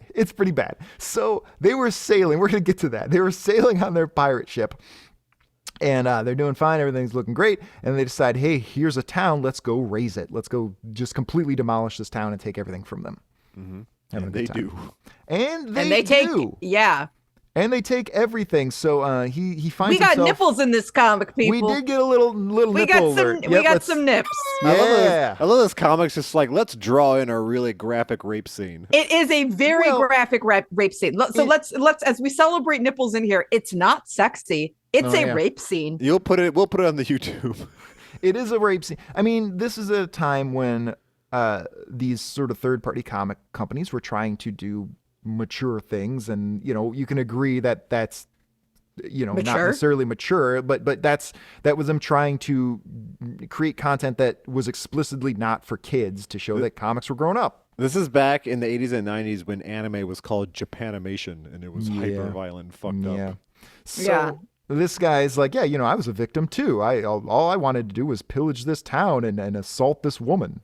Yeah, like poor me. Yeah, poor me. He explicitly says he drowns himself in, quote, her dark, hysterical eyes. Yeah. It's incredibly sad. He's like, I didn't do this. I didn't become a pirate on purpose, but I became a rapist on purpose. He's like, none of us were students of chivalry. Jesus Christ. I mean, it's honest. Like, they're not, at least what they're not trying to do is they're not trying to portray pirates as some adventure-seeking nice guys. They were monsters. Yeah, they weren't all Jack Sparrows. No, these were terrible people. So yeah, give some credit for that. He's a good guy in those movies, right? I don't know. I never watched, but he's lovable. I know people love him. So he probably didn't rape anybody too.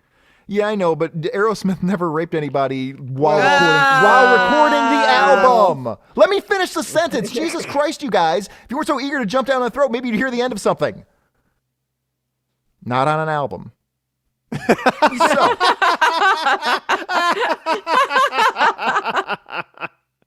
All right, you got the big laugh of the show. There we go. Get the big one. You got the big laugh of the episode.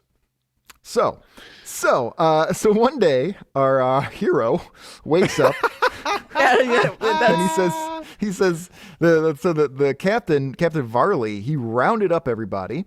And he basically killed everybody except for this one dude he hasn't murdered yet. This guy, Rupert's. Poor Rupert's. You think to yourself, like, when he's telling this story, why would he leave in the part about what a monster he is? But at the end of the story, we find out why.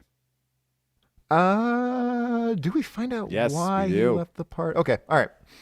So he begs Captain Varley not to kill him. He says, I know this place at Falcon Island, a good place over there. You can find lots of riches, crazy riches, more riches than you'd ever seen. It's unbelievable. Mm-hmm. You don't kill me, I'll show you where that is. And the whole crew says, well, that's clearly bullshit. Yeah, but he's like, but I want to go see the riches. Yeah, it's like the Philosopher's Stone. Clearly bullshit, but what if it's not? And also, Falcon Island, it's got to be pretty badass. You want to see Falcon Island, see what's going on there. Go see some falcons, guys. Yeah, they couldn't call it that if there weren't a couple falcons. He's like, shit. This is going to be great. So they're setting sail, but the crew is very nervous, and they think that Rupert's might actually be the devil. Yeah, these guys, these are the horrible monsters who murdered and raped a town. This guy's who told a story is the devil. Yeah. Well, this is the weirdest chapter of One Piece I've read. In fairness, these guys think he may be the devil because they saw him with $2,000. Oh yeah, And they thought, right, like, yeah. this Yeah. guy might be. I love how They he's only like, asked for one. he's like this guy's probably evil. What makes you think so? And he's like hunched over, going, He is hunched over behind Captain Farley, wrapping his fingers around each other. They're like, I tenting don't know his about you hands. guys, but that's suspicious as shit. So, I don't think there's any falcons on this island at all. Don't you dare say that. So they start. They notice a lighthouse in the distance, and they're trying to make their way to the lighthouse. But then sailing for hours, it doesn't seem like they're getting any closer. The light's not getting any brighter or any closer. So they're concerned about that. And they say, no, bro, just keep going. Just keep going. Just keep going. It's fine. It's fine. And then, of course, it's a sea serpent. Yeah, it's Yeah. a Giant one-eyed sea serpent. You get it? A one-eyed sea Do you serpent. guys get that? What the writer or the artist are doing here? Yeah. They were destroyed by their own penises. You see, Shay? Mm-hmm. And then he pees out of his eye. That's and they called bottle it. metaphor and symbolism. It's a very And high-end, irony. intellectual, And poetic justice. literal thing. And adverb. And adverb. So the sea serpent destroys the pirate ship, Yep. Except for Rupert's. except for Rupert's. Poor Rupert's. And he went on to be Rupert Murdoch, former And this former guy, Fox Broadcasting Channel. But this story he tells to the guy is like he picks the wrong message from that, and he thinks to himself, "You mean there's a whole island of women I can rape?" Is that what the guy takes away? Is that what Capstan takes away here? No, he's like, "Oh, but there is a treasure though. That sea serpent's fucked up, but there's actually a treasure." He's like, "I guess." I mean, I didn't really get that far. Well, there's rumors that there's something called devil's familiars, and the idea of the devil's familiar is that the devil will make a deal with various humans to lead the humans into doom, and in exchange for the devil getting the souls, the devil will make sure that the man gets the riches from the ship. Well, it's not the devil. It's like they're called the devil's familiars, but like you just talk about the sea creatures. I thought the sea creature was supposed to be a representation of Satan and his awesome power. No, I thought no, the representation of penises. Wait, so does Satan have a penis or Satan the penis? Satan is the ultimate penis. Yeah, right. He's the penis, bro. He's a big red veiny penis with wings on the side. Just like in Legend, starring Tom Cruise, the greatest American actor. So, a dude keeps ranting and raving, and Capstan gives him a little something to rest, but what he gave him actually has a bunch of hemlock in it. Mm-hmm. Rum mixed with hemlock, so he dies. Because he wants to go alert people on shore that, hey, there's some weird shit going on.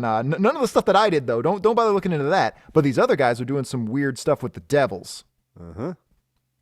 So then Capstan, he after murdering this pirate guy, he walks out of the quote-unquote tavern that they were in. It turns out they were just on a pirate ship. They were on a different pirate ship. Yep, and the devil's assistant is on the ship. Yep, he's on the ship, and so Capstan says, I was in Rupert's body. He was my host, but I need to get into another body because otherwise people are going to know. People are going to start to put two. But these people are idiots. They're not going to put two and two together. It doesn't matter. But he's got a devil tail, and you can see it. He's got a devil tail. He's got a great crazed look. Yep, right? my look. That's what I look like. It's like the bassist from television. Yeah. And so he's going to set sail, and he's going to lead another pirate ship, another greedy pirate ship, into the giant sea penis. You know what he looks like? He looks like that serial killer, the Night Stalker. Oh, Richard Ramirez? Richard Yeah, he looks like Ramirez. Richard yeah. Ramirez. Oh, I see boy. it. Yeah, that guy was a creep. Aren't people like? Isn't it like women are like into him? They Not all were women. until A lot of women. the details of exactly what he did is a bit No. of a turn off. Even then, one of the Yeah. fucking people that were on the jury that convicted him, Yeah. fell in love with him. Brought her guy's got some- parents to meet him. That Yeah. guy's got some swag. Yeah, he's dripping all over the place. He's Very dripping all over severe the place drip. too because he also masturbated habitually at everyone and everything all the time. Oh, like Yeah, Ace Frehley. I guess women like that. No. They do like Well, just- you just told me that a bunch of women liked him regardless of his crimes, and got to meet mom and dad. Did he jack off at them too? That's what I would do. Probably. You know what that really says though is that no matter how much of a loser you are, you should still be able to get laid. Yep. Wow. If Richard Ramirez, if a murderer could put it together, the masturbating murderer, you should be able to I'm going get to something. rephrase what James said and say, really what this shows you is confidence is key. Yeah, confidence. Doesn't matter is who key. you are. That's true. Doesn't matter what you look like, what you do. The point I'm making. Confidence it does is matter key. it does matter what you do, but You if can your show goal, the ladies that you're a bit of a boss. yeah, if your you're in goal is just to control. get a date, It really is. You know what it is? It's ambition. yeah, you got to be shooting for the stars. Yeah, and he did. He did all right. He shot for the stars. Like, We're talking about him. I'm still talking about him. That wraps up the comic book. Yep, thank God. I do want to make a quick note here. I did see a video from Comic Book Historians. Shout out to those guys on YouTube. They rounded up a lot of suspicious similarities between Kirby's Space Mega Saga with these three big, or five if you want to consider it, five sagas, and Star Wars, some of which I didn't know about. I've mentioned before some of the George Lucas Fourth World things that were very conspicuous, but there are a couple I didn't even know about. Like, for instance, George Lucas co-owned a comic book shop in the mid-'70s between the time The New Gods was published and Star Wars was written. I'm not saying, but I'm Really? saying. Yeah. I mean, like Darkseid is it's called Darkseid. He's called Darkseid. He's on a planet called Apocalypse that looks a hell of a lot like the Death Star. Yeah. The son of the villain is the hero, and we don't know at first that that's the case. Like, there's a lot. There's a whole, even like, I guess like the first time you see Chewbacca is even reminiscent of a moment in Forever People. Like, there's a lot of, it's a pretty crazy rabbit hole to go down. But yeah, Comic Book Historians have a good article and video of that on YouTube. Maybe we'll link it somewhere or something. Hey, we got the Mandalorian out of it. Calm down. Everybody loves that show. All that matters. What's his name? Pascal. Pedro Pascal. Pascal. Pedro. Everyone loves that guy. The greatest Maxwell Lord portrayer ever. Oh God. Fantastic job. I never finished that movie. I'm sure maybe it turned around after the first 15 minutes. No. After the first 15 minutes. That was it for me. I was good. You definitely watch more of that because you criticized the end scene. I think maybe I skipped ahead. Yeah, you probably skipped ahead. I mean, I screamed about the end scene a lot. Are you sure that wasn't just me? It was a letdown. I know Speaking of rapists, I know Wonder Woman raped a guy in that movie. She did rape a man in that movie. She it did. Was super weird. Super weird. And then afterwards, he was into it. He was like, "Oh, like, yeah, that's fine, I guess." What do we think of this? I like the first story. I like the idea of all that stuff. The second story, not so much. Shay? I liked the second story more than the first story. Did you really? Rape apologist. I didn't apologize for anything. Problematic. Well, you're like, this guy looked like Richard Ramirez. You see, I didn't like. No, I don't think this guy looks like Richard Ramirez. Yeah. He looks like he smells. My favorite part of the first story is how a Flane motivated that society. Yeah, that entire civilization. Yeah. Into being the best they can be. Yeah, into living in a true society. We live in a society. Yep, we live in a society of technological advancement. All because of his motivation. I know it's not Kirby's best work. I know. I liked it. I thought it was great. I did enjoy it tremendously. His pencils are starting to fail a little because he's getting old, he's getting sick and everything. But I can't help but love it anytime he gets to do his own thing. I really like the concept of how it all ties together. I had a lot of fun with that, the themes of rebirth and recreation and everything with the clones. And I don't know. Motivation. And picking yourself up from your own space bootstraps. Yep. I know. You want to know how you could do that? Because there's no gravity in space. I know it's not his best, but I just can't not love it. So I gotta give it, just on principle, 5 out of 5 copyright lawsuit dodges. Ooh, whoa, around that one. Ooh. Very agile, very deft. Yep. Okay. Well, puts a button on that. I think we should talk about next time. Yeah. What should we wish for this time and see if it comes true? All right. Yeah, we've got the wheel here. We're going to decide what we're going to look at next time. The wheel has currently 35 things on it. Probably a couple others that we have. I added some more to it. Jesus Christ. On there, let's see. We've got Hawkman issue 7 for some reason. We've got something called Phase 1 Phasers that's been there forever. I don't know that's what that I is. want. I want Phase 1 Phasers. Phase 1's Phasers. Funny Man. We still haven't figured out what the hell that is. An I Dream of Jeannie comic book. I'm really hoping doesn't happen. Metamorpho, Visionaries, all kinds of fun stuff. It's going to be great. It's going to be great no matter Something what. called Whisper 7. One of yours. You put out that. Whisper issue 7, I think it is. I think the character's called Whisper. But More all right. Tech World. we did, after we read the first Tech World issue, we're like, well, we'll probably revisit it at some point. It's about time. So it's probably going to be one of those. As always. The Psy-Force. Psy-Force. As always, we got to listen to a little spinning music. Let's see what we got. Oh, my.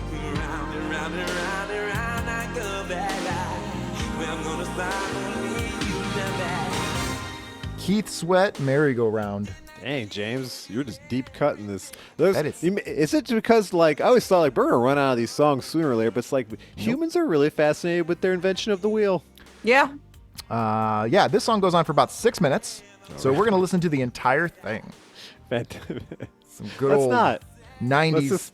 Let's just spin the wheel. Some of that stanky 90s R&B, you don't like that? No, not really. From a man named Keith Sweat. I was more into Cold Chamber at the time. I think they probably did a couple things together, I'm sure. All right, let's spin the wheel. Let's see what we're looking at next time.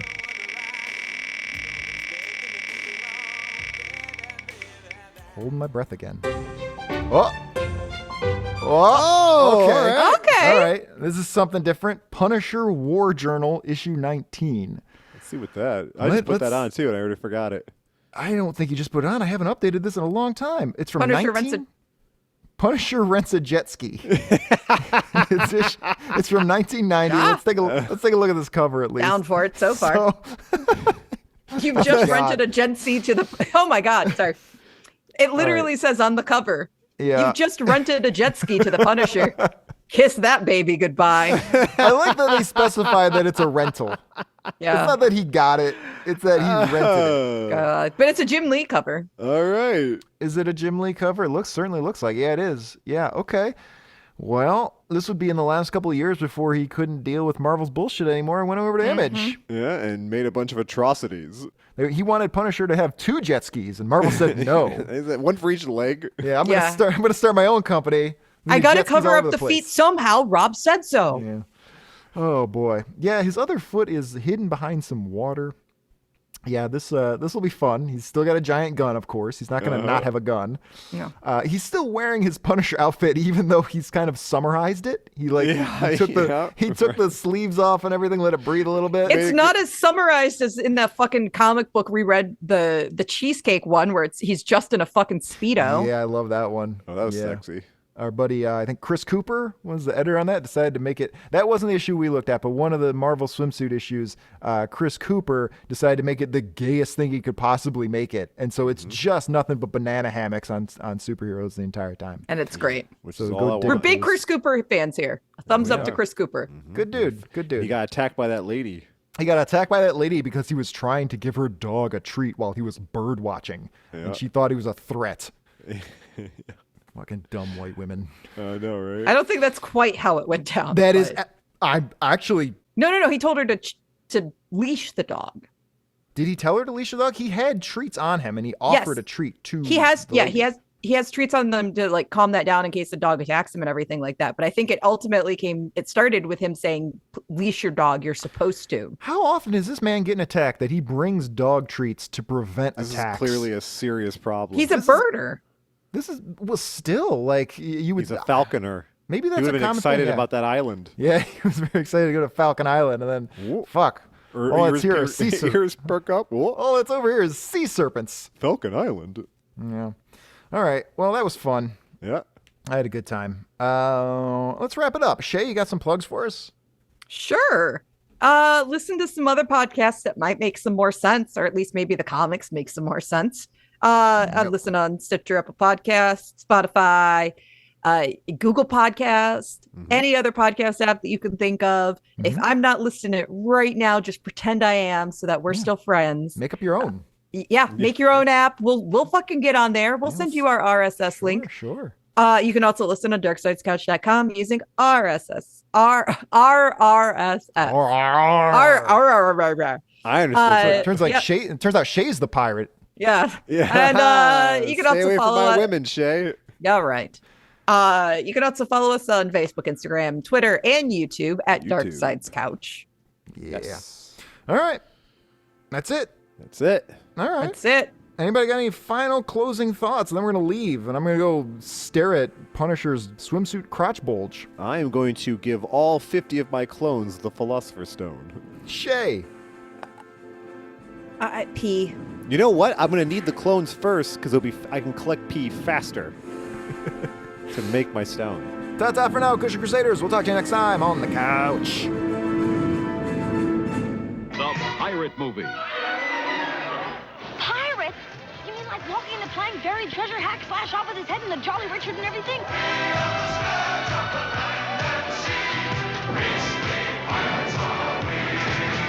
We don't whitewash it either. The pirates are really rapey.